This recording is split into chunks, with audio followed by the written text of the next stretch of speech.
Last year you said something about DEI, unqualified black pilots. You see a pilot on a black pilot. Don't you think it was an irresponsible statement suggesting that maybe these pilots aren't qualified or unqualified? No. But I'll tell you exactly what I said and why I said it. Okay, go ahead.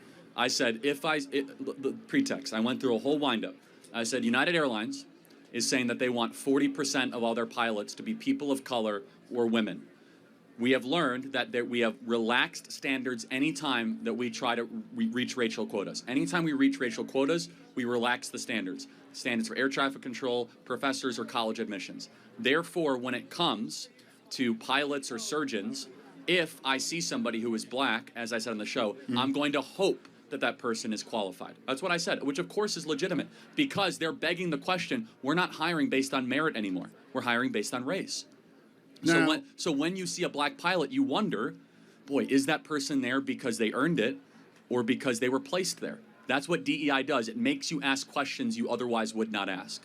So the airline industry is going to take an unqualified person just based off diversity. Underqualified, not correction, yeah. Underqualified. Unqualified, underqualified, whatever, uncertified, and put them in a cockpit and risk people's lives? Those are two different things. Under and un are two different things.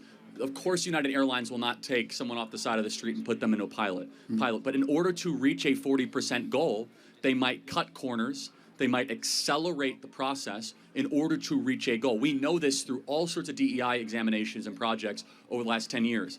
You have to choose in life. Either excellence or racial quotas will end up being the most important. And both cannot simultaneously exist. It's never happened before. Okay, so when we talk about DEI, well, who benefits the most? Because black people really don't. It's only like maybe 3 to 4% of black people actually benefit from those programs. So who benefits the most? I'm not sure your question. I mean, theoretically, if 40% of all pilots end up being black people or people of color. But that's not. I actually looked it up. It's only like maybe about 6% of pilots No, their are black. goal is 40%, right? That's the point. It's like that's actually a great point. So they wanted to go from 6% to 40%. And so you have to wonder, boy, you go from 6% to 40%, there's going to be a relaxing of standards.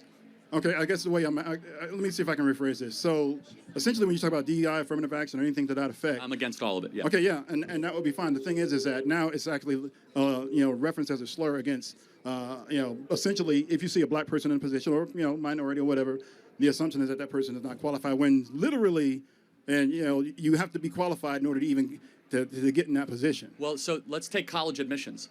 So this is a great example. At Harvard, we learned because of new revealed documents that black students were having test scores that were 30 to 35% lower than their white counterparts.